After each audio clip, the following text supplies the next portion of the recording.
Ya, ahí sí. Entonces, hermanos, hoy día estamos con Metzorá. Ya, Metzorá es una palabra entonces que nos habla de el que tiene Zarat, ya, traducido como la famosa lepra, ya. Yo creo que fue una palabra utilizada para poder más o menos entender hoy, ¿cierto? No hallaban quizás la forma o qué palabra utilizar, y por lo tanto usaron la traducción de lepra y leprosos, ¿ya? Pero en realidad el Zarat sabemos ya que es una afección muy distinta a lo que es la lepra, no tiene nada que ver con ella, y por lo tanto estaba directamente relacionada con una afección que involucraba a personas que podían estar involucradas en cierto tipo de pecados, como por ejemplo la murmuración, ¿ya? En los tiempos de Israel, ¿cierto? En el desierto, en la tierra prometida, y fuertemente también lo vemos en los tiempos de Yeshua, ¿cierto? Donde estaban los leprosos o zarosos, le vamos a poner, porque tenían zarat, los que tenían metzorá, los que estaban afectados por metzorá. Y por lo tanto, era una condición, hermanos, que no se curaba, ya no era tratada por un médico, no era tratada por medicamentos, sino que era una afección que se limpiaba, ¿ya? Y ahí está muy importante porque el zarat no se sanaba, el zarat se limpiaba, ¿ya? Y eso es lo que hacía Yeshua, él limpiaba, ¿cierto? A los zarosos, ¿ah? Y por lo tanto, vemos allí en todo este proceso del Zarat una relación con nuestro Mesías. Ya la Torá habla del Mesías. El fin o el propósito de la Torá es Yeshua. Amén. Y por lo tanto nos revela las características del Mesías. ¿Ya? Incluso al final lo vamos a ver cómo el mismo judaísmo también nos habla de un Mesías leproso, ¿ya? O zaroso, con Metzorá. Y por lo tanto también vamos a ver qué significa todo este proceso para nosotros. ¿Ya? Espero que puedan ver o hayan visto la enseñanza anterior, porque ahí hablamos ya más ampliamente de todos los elementos que se hacía dentro de la purificación del que tenía Sarat. ¿Ya? Y ahí están las dos avecillas, qué significaban esas dos aves, qué significaba el recipiente de barro, las aguas, el cedro, el hisopo y todo el ritual que se realizaba para el procedimiento de purificación del que tenía Sarat. Y ahí es muy interesante ver ahí cada una de las significados de ese proceso. ¿Ya? Entonces vamos a entrar a la lilla 2, ¿ya? Ya está pasada la lilla 1, así que vamos a la lillada 2 y vamos a dar lectura. ¿Les parece si comenzamos leyendo por aquí con nuestro hermano Carlos hacia acá? A ver si podemos leer estos versículos. Amén. Ley de Metzorá, Levítico 23. Ese día degollará el cordero en el lugar donde se degüella el sacrificio por el pecado y el holocausto. En el lugar del santuario, pues la ofrenda por el pecado, al igual que la ofrenda por la culpa, pertenece al sacerdote.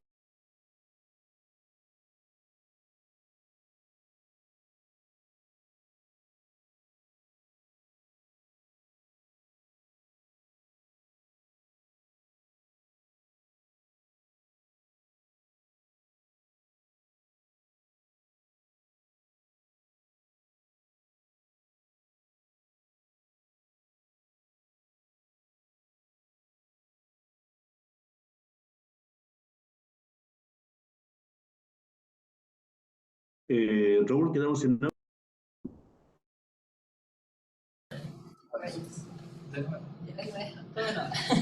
El sacerdote tomará del log de aceite y lo verterá en su palma izquierda, y untando su dedo derecho en el aceite que está en su palma izquierda, rociará 7 veces delante de Yahweh.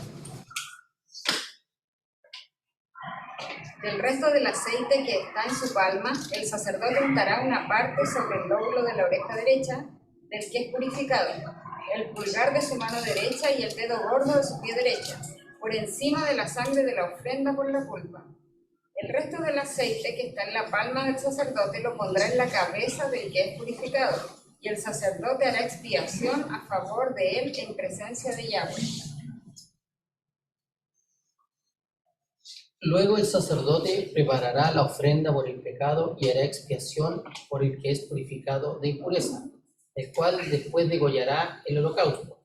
Y el sacerdote hará subir el holocausto y la ofrenda vegetal sobre el altar. Así el sacerdote hará expiación por él y quedará limpio. Amén. Amén. Hasta ahí. Bien. Hasta ahí entonces tenemos lo que es la segunda anillar. Amén. Y vamos a desarrollar un poquitito lo que nos habla aquí la Torá. ¿Ya? Vemos en el versículo 14 que dice: el sacerdote tomará de la sangre de la ofrenda por la culpa y untará el lóbulo de la oreja derecha del que es purificado, y el pulgar de su mano derecha y el dedo gordo de su pie derecho. ¿Ven? Entonces aquí vemos un procedimiento en el cual, ¿cierto? La sangre, ¿cierto?, era colocada en 3 lugares. ¿Ya? ¿Qué lugar? Lóbulo derecho, pulgar derecho y dedo gordo o pulgar del pie. No sé si se llamará pulgar, la verdad. ¿Ya? El dedo gordo del pie derecho. Alux. ¿Cuándo se llama? Alux. Alux. Mira, ¿sí? Aprendimos algo nuevo. Y por lo tanto, ¿de qué nos está hablando aquí? Que vemos primero una conexión de que la purificación que se realizaba sobre el que tenía Zarat es la misma que se realizaba con los sacerdotes. ¿Ya? Hay un procedimiento, extrañamente, que conecta en lo mismo que se hacía con los sacerdotes, ¿ya?, la purificación y consagración, con el procedimiento que se realizaba con el que tenía Zarat. Se hacía lo mismo. ¿Ya? Y por lo tanto vemos aquí que la sangre sobre estos 3 lugares representa aquel pecado que le llevó a recibir el Zarat. ¿Ya? Habían varias características por las cuales, condiciones, perdón, por las cuales se podía ocasionar esta afección, el Zarat. Y por lo tanto la sangre era puesta, ¿cierto?, en el oído, en el dedo de la mano y en el dedo del pie, ¿cierto?, enfocando 3 áreas importantes: lo que oímos, ¿ya?, lo que hacemos y por dónde andamos. ¿Ya? Probablemente estas afecciones se manifestaban en forma visible de algo que era invisible, de pecados que eran ocultos, ¿ya?, de pecados que probablemente se esconden, pero que salían a la luz a través de esta enfermedad, por así decirlo, que era más bien sobrenatural. ¿Ya? Porque no iban al médico, hermano, tenían que ir al sacerdote. ¿Ya? Nunca he escuchado que había médicos en Israel. Entonces nunca lo he leído. ¿Va? ¿Por qué? Porque el Señor es nuestro sanador. ¿Ven? Y por lo tanto, si estamos en obediencia al Santiago, no hay enfermedad. Los médicos van a quedar despedidos, no va a haber médicos probablemente. Cuando venga el Mesías no va a haber médicos, no van a haber dentistas. A ver, vamos a quedar sin pega porque Él es nuestro sanador. ¿Amén? Bien, entonces dice: si su oreja escuchó, la sonará, ¿cierto? Es la lengua maligna.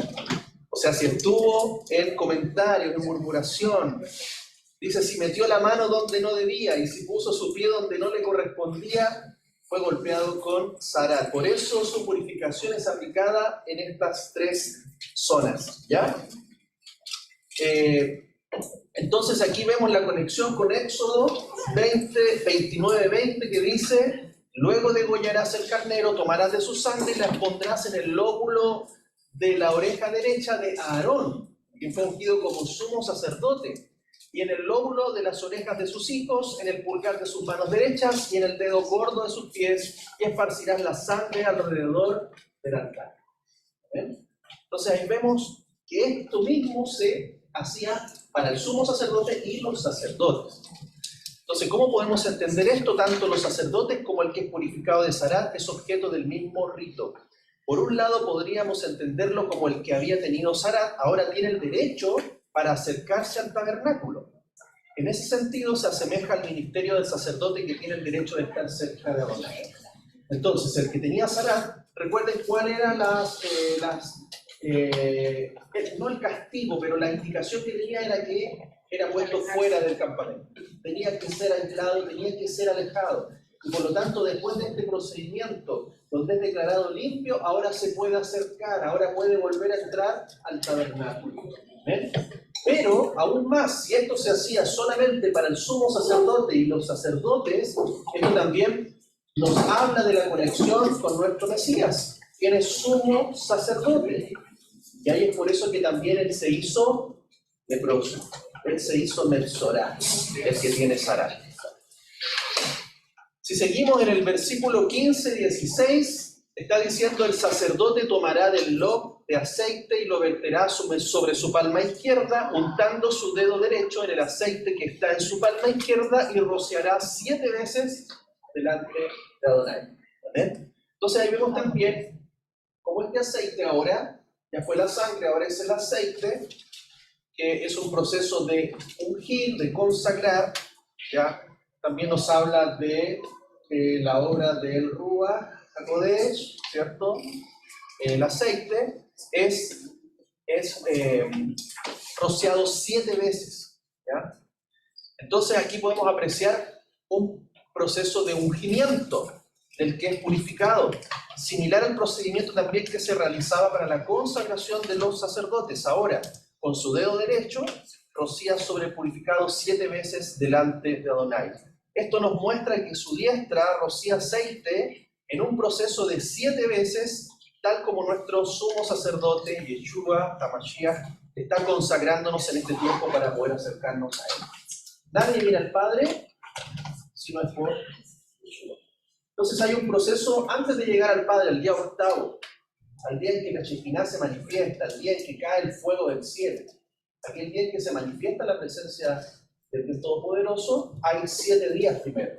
Y por eso que acá hay 7 veces. Hay un proceso de purificación. Todavía estamos siendo purificados. Todavía falta un milenio, hermanos. Cuando venga Yeshua, regrese nuevamente el Mesías, nos va a estar purificando, nos va a estar limpiando y consagrando finalmente para poder pasar al día octavo y poder estar de la presencia del Santo, Santo, Santo. ¿Amén? Entonces ahí vemos también cómo este significado podemos entenderlo también de esa forma. El versículo 17 dice: del resto del aceite que está en su palma, el sacerdote untará una parte sobre el lóbulo de la oreja derecha del que es purificado, el pulgar de su mano derecha y el dedo gordo de su pie derecho por encima de la sangre de la ofrenda por la culpa. O sea, una vez que puso sangre en los 3 lugares, ahora va a poner aceite. ¿Ven? Entonces nos habla en primer lugar que la sangre, ¿cierto?, es vida, es expiación por los pecados, ¿cierto? Sin derramamiento de sangre no hay remisión de pecados, y por lo tanto está purificando lo que escuchamos, limpiando lo que oímos, está limpiando nuestras acciones con la sangre, está limpiando nuestros pies de donde anduvimos. Pero ahora lo que está haciendo con el aceite es consagrarnos. Que ahora tu oído, que ahora tus manos, que ahora tu pie esté consagrado para Él. ¿Cierto? Muchos hemos sido limpiados, pero también necesitamos ser consagrados. Eso significa que ahora tenemos cuidado de lo que escuchamos, tenemos cuidado de lo que hacemos, y cuidado de dónde andamos, dónde ponemos nuestro pie. Y es más, ¿qué es lo que sigue haciendo? Dice, luego, y bueno, y en esto, ¿cierto? Nuevamente tenemos el oído, el pulgar derecho y el dedo gordo del pie derecho. ¿Cierto? En primer lugar, nuestro oído dice así que la fe viene por lo que se oye, y lo que se oye a través de la palabra del Mesías. ¿Amén? ¿Qué más dice la Escritura? Más el que mira atentamente en la perfecta Torá, la de la libertad, y persevera en ella, no siendo oidor olvidadizo, sino hacedor de la obra, este será bienaventurado en lo que hace. ¿Amén?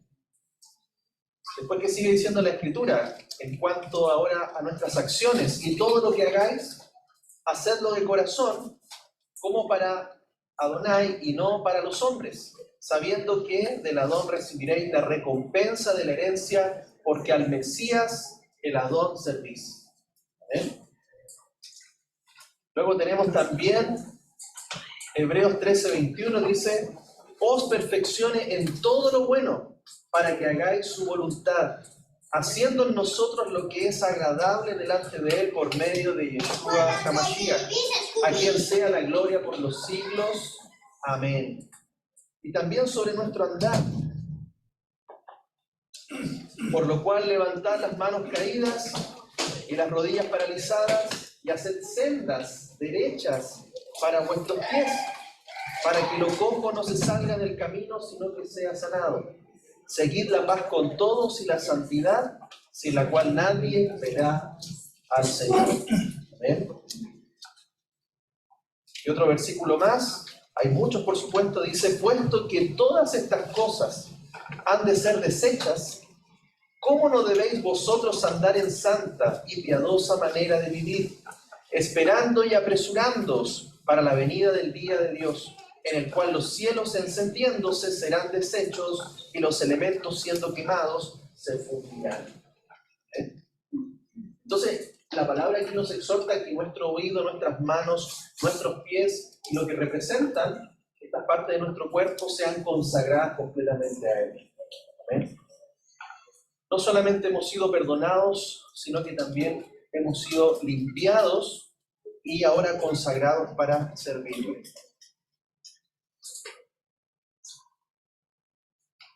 Y el versículo 18 termina diciendo, el resto del aceite que está en la palma del sacerdote lo pondrá en la cabeza del que es purificado, y el sacerdote hará expiación a favor de él en presencia de Adonai. Después de haber hecho todo este procedimiento con el aceite, ahora todo lo que quedaba en su mano era puesto en la cabeza. O sea, un ungimiento, ¿vale? Lo estaba ungiendo. Amén. Ahora desde la cabeza completamente. Entonces vemos acá ya una consagración total, ¿ya? Un siguiente paso en el cual todo nuestro ser es consagrado completamente para servirle a Él. Ya no hago mi voluntad, sino hacemos la voluntad de nuestro Padre. ¿Eh? Por eso Yeshua dice, no todo aquel que me dice, Señor, Señor, entrará en el reino de los cielos, sino aquel que hace la voluntad de mi Padre que está en los cielos. Entonces ahora consagramos toda nuestra vida para poder servir. Vida, cuerpo, alma, mente y espíritu. Por eso la Escritura dice, luego aquí parece que el versículo que seguía, a ver, acá está. Este versículo dice, examinadlo todo, retened lo bueno, absteneos de toda especie de mal, y el mismo Dios de paso santifique por completo, y todo vuestro ser, espíritu, alma y cuerpo sea guardado irreprensible para la venida de nuestro Señor Yeshua. ¿Ven? Y el versículo 19 y 20, que son los dos últimos versículos, finaliza y dice, luego el sacerdote preparará la ofrenda por el pecado, hará expiación por el que es purificado de su impureza, el cual después degollará el holocausto, y el sacerdote hará subir el holocausto y la ofrenda vegetal sobre el altar. Así el sacerdote hará expiación por él y quedará limpio. Después de todo ese proceso, ¿cierto? Finalizaba con ofrendas. Teníamos una ofrenda Hatá, teníamos una ofrenda Olá y teníamos una ofrenda Minjá. Y relacionado precisamente con todo el proceso, la ofrenda Hatá es la ofrenda por el pecado, luego una ofrenda Olá, que es una ofrenda consumida totalmente, nos habla, ¿cierto?, de una entrega total, y luego una ofrenda Minjá, que también habla de todas nuestras acciones. En la ofrenda Minjá se tenía que preparar, elaborar con las manos. Por lo tanto, también habla de la ofrenda, de todas las acciones que hacemos, de toda nuestra vida de servicio. ¿Ven? Y después que se hacía todo este proceso con la sangre, obviamente estaba conectado con las avecillas, ¿ya? Que se ve en la primera guía, con las avecillas, el agua, el hisopo, el cedro, y todos aquellos elementos, era purificado con la sangre, luego consagrado con el aceite, y finalmente estos tres ofrendas o sacrificios que se entregaban para que finalmente quedara limpio. ¿Ven?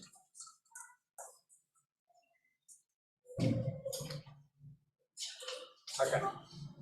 Entonces, pero todo este ritual, ¿cierto? Todo este procedimiento que se realizaba que en ese momento, en un nivel pechán, en un nivel literal, se estaba realizando para poder dejar limpio a uno que estaba enfermo de Sarat, hoy día, ¿cierto?, también nos entrega una enseñanza a cada uno de nosotros, de cómo también nosotros hemos sido limpios. Por eso dice que el que confiesa, si confesares vuestros pecados, Él es fiel y justo en perdonar nuestros pecados y limpiarnos.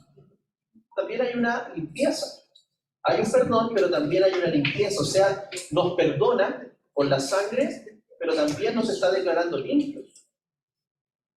Ahí hay dos situaciones que es lo mismo que se hacía con la sangre y con el aceite, ¿ya?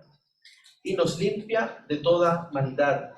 Perdona nuestros pecados, pero también nos va limpiando de la maldad para que no volvamos a caer nuevamente en los mismos pecados. Ahora, toda esta conexión también la tiene con el Mesías, ¿ya? Dice, como el Mesías está asociado con un hombre leproso, con un hombre que tiene Sarat, incluso llamado en el mismo Talmud, ¿ya? En los mismos textos es llamado el estudioso leproso, el Mesías. Todo este proceso de purificación del Metzorá está hablando de lo que el Mesías tenía que pasar para poder entrar en su gloria. Como él no tenía propio pecado, pudo cargar sobre sí el pecado de todo el mundo. De esta manera, la lepra del pecado del hombre fue cargada sobre él. ¿Ven?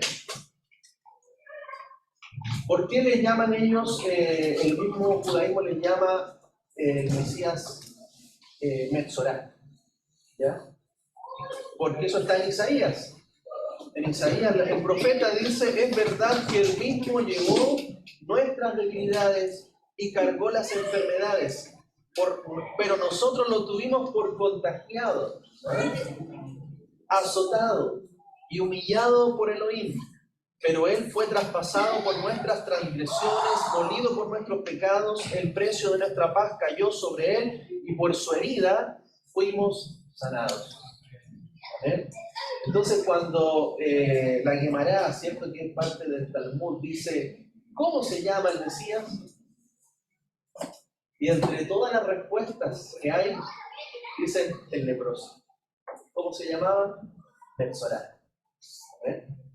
Entonces vemos allí cómo Yeshua, ¿cierto?, se hizo el que tiene Sarat por nosotros. Por eso, hermanos, hay un misterio. ¿Por qué no hay, después de Yeshua, no hay Sarat? ¿Por qué no hay Sarat? Después de eso no hay.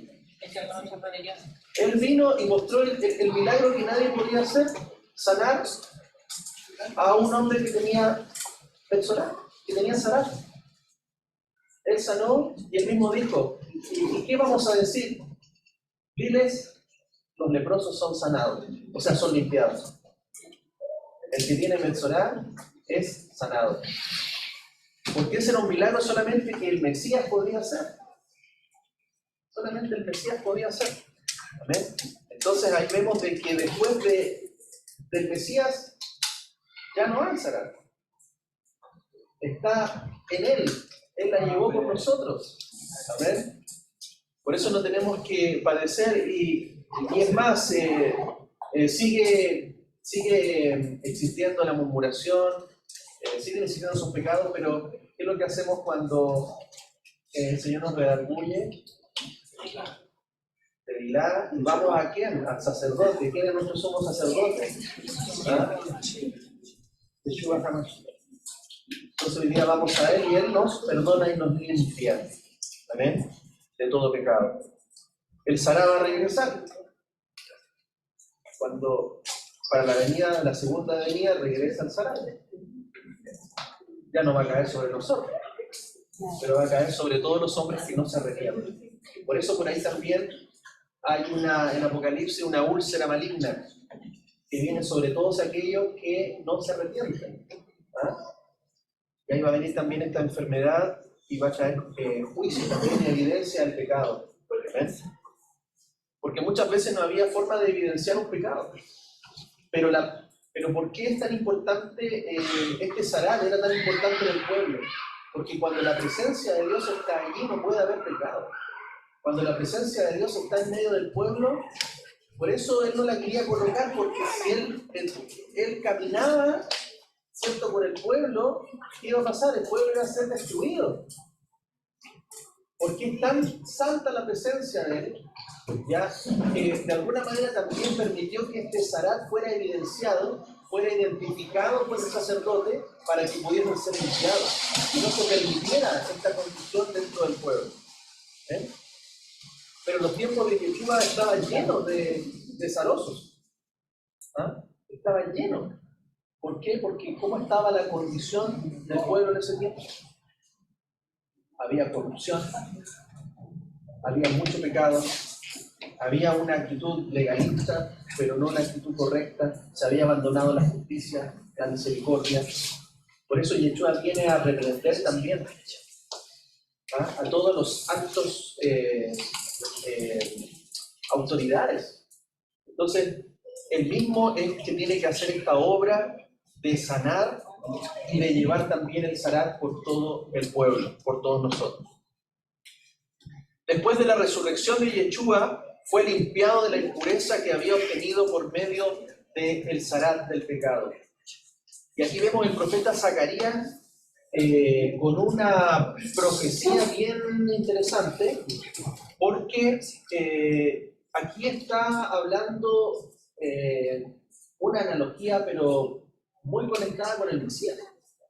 Vamos a leer lo que dice Zacarías capítulo 3, del verso 1 en adelante. Dice: después me mostró al sumo sacerdote Josué. Acá Josué es el primer sumo sacerdote que fue escogido después de la cautividad de Babilonia. ¿Ya? En hebreo su nombre es Yehoshua, que también es Yeshua. ¿Ya? O sea, el sumo sacerdote se llamaba Yeshua. Toda coincidencia es. Dice: después me mostró al sumo sacerdote Yeshua o Yehoshua colocado delante del ángel de Adonai. Y Satanás estaba a su mano derecha para acusarlo. Pero dijo Adonai a Satanás: Adonai te reprenda, Satanás. Adonai, que ha escogido a Jerusalén, te reprenda. ¿No es este un tizón arrebatado por el fuego? Y Yehoshua estaba vestido con vestiduras inmundas, mientras se hallaba de pie ante el ángel.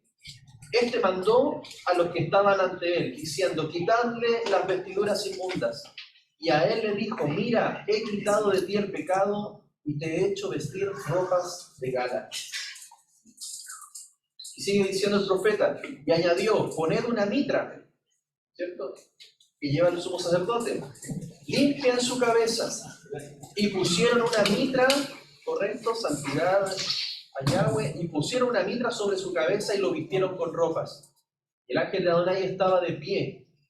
Después el ángel de Adonai amonestó a Yehoshua diciendo: así dice Yahweh Sebaot, si andas por mis caminos y si guardas mi mandato, también tú juzgarás mi casa y también guardarás mis atrios, y te daré entrada sobre estos que están presentes. Escucha ahora, Yehoshua, sumo sacerdote, tú y tus compañeros que se sientan delante de ti. Son varones simbólicos, porque he aquí, yo traigo a mi siervo, el renuevo.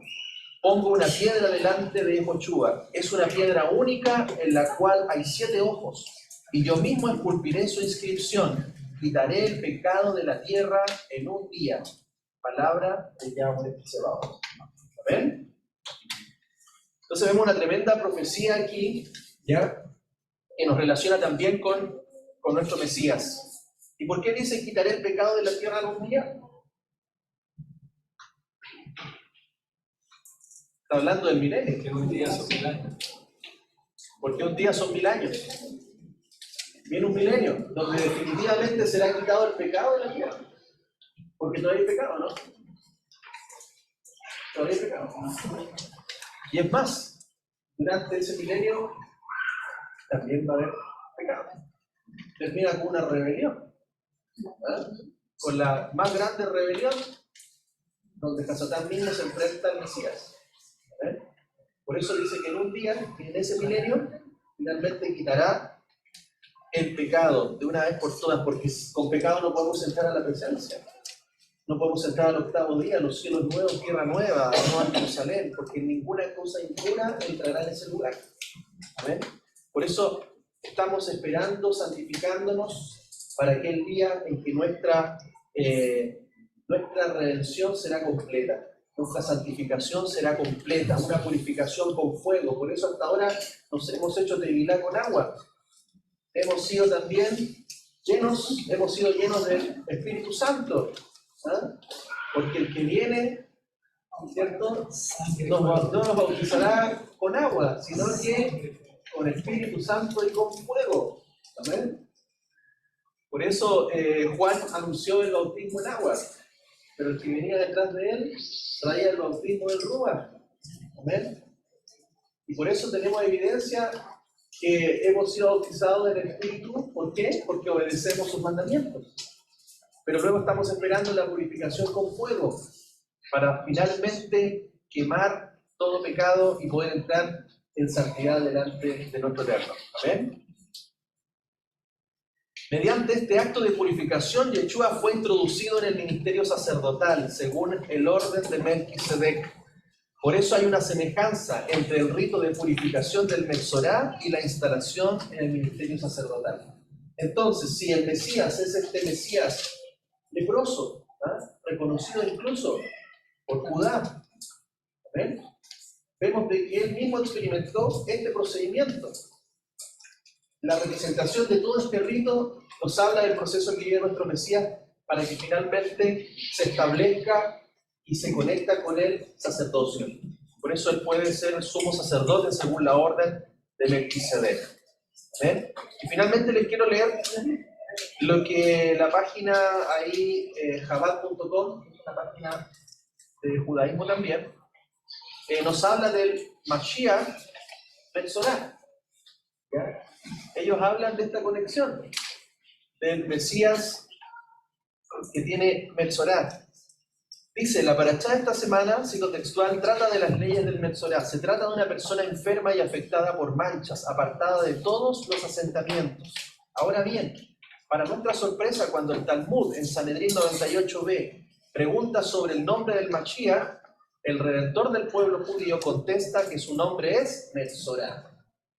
La razón que el Talmud da para llamar al Mashiach Metzorá es porque está escrito: nuestras enfermedades él cargó y nuestros sufrimientos soportó. Sin embargo, si el Mashiach soporta enfermedades y sufrimientos, ¿cómo sabemos que se trata de Sarat? También el templo es llamado Metzorá. Sobre el versículo, y el enfermo de Sarat que tiene la mancha, dice el Midrash, el enfermo de Sarat se refiere también al Beit HaMikdash, que es el templo de Jerusalén. Y esto también, hermanos, recuerden por qué el templo tenía que ser destruido. ¿Por qué cuando Yeshua fue al templo, él derribó, ¿cierto?, a los vendedores, a los cambistas, a todos los que estaban haciendo negocios en él? ¿Ya? Y por eso también él anuncia que él iba a destruir el templo en 3 días y lo iba a volver a edificar. ¿Ya? ¿Y por qué? Por eso mismo, porque recuerden que cuando el Sarat avanzaba por el cuerpo, después pasaba a la ropa, y de la ropa pasaba a la casa. Y si no se podía curar la casa, ¿qué se tenía que hacer? Se tenía que destruir. Entonces Yeshua también dijo: el templo está consagrado, hay que destruir, porque tiene que construir un nuevo templo, lo que hará piedra sobre piedra. ¿Eh? Pero también estaba hablando de su propio cuerpo. ¿Se acuerdan?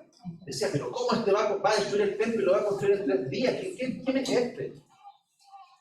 Pero también hablaba de su propio cuerpo, porque su cuerpo también se hizo Sarat, y por eso fue destruido, para poder ser levantado nuevamente. ¿Ven?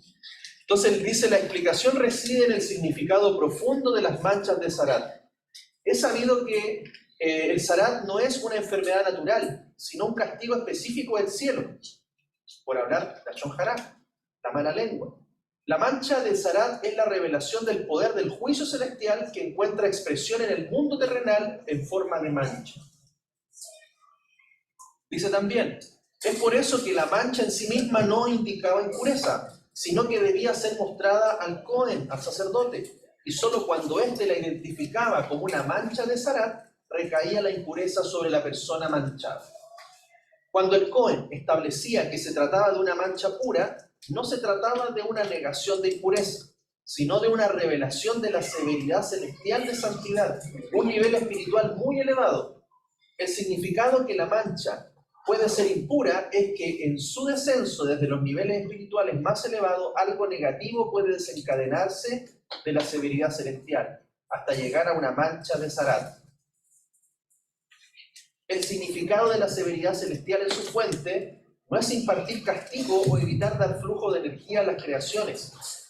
Todo lo contrario, como su nombre lo indica, Geburah no significa solamente severidad, sino también poder e intensidad, simbolizando la poderosa intensidad con la que Dios envía su energía al mundo. Solo que cuando el receptor de energía con tamaña fuerza no está listo para recibirla, se expresa en juicios y dificultades. Este es también el significado de la mancha de Sarat en su fuente espiritual. Se trata de la intensidad de la santidad divina. De aquí se desencadenan los juicios duros, como son aún en los mundos espirituales y más tarde las manchas impuras. Es por eso que Mashiach y el Santo Templo son llamados Metzorah, para expresar el elevado nivel de santidad que se revela a través de ellos. Una santidad con mucha intensidad que supera toda medida y límites. Esta santidad se revelará a través de nuestro justo Mashiach y residirá en el tercer templo, porque en los tiempos de la redención no habrá impedimentos y la santidad se revelará en el mundo terrenal tal y cual es en su fuente espiritual. Ahí cito lo que dice. Amén. Entonces, por eso mismo ellos relacionan, ¿cierto?, el Metzorah con el Mesías y con el templo. ¿Amén? Y es por eso también que el templo es destruido para que se revele el Mesías en un nuevo templo, en un templo santo. Y por lo tanto la manifestación de esta enfermedad también tiene que ver con la condición en la que estamos nosotros para que recaiga su santidad en nuestras vidas. ¿Amén? Por eso dice que nosotros somos templos del Espíritu Santo, tenemos que ser santos así como Él es santo, para que la presencia misma de Él se manifieste en nosotros. Hoy día, gracias a nuestro Mesías, es que podemos acercarnos a Él, poder ser perdonados, poder ser limpiados y poder ahora ser un templo consagrado, un templo viviente, y podamos ofrecer un culto santo y agradable a Dios, ¿cierto? Que es lo que Él se merece. ¿Amén? Amén. Hasta ahí llegamos con esta reflexión, Shabbat Shalom, ¿cierto? Recordamos de que antes de Pesaj, Yeshua fue proclamado el Rey, Hosana, y estamos en estos días, ¿cierto?, en que Él ha sido proclamado el Rey, pero en los próximos días también va a ser entregado y crucificado por nuestros pecados. Amén. Amén. Hasta ahí dejamos entonces.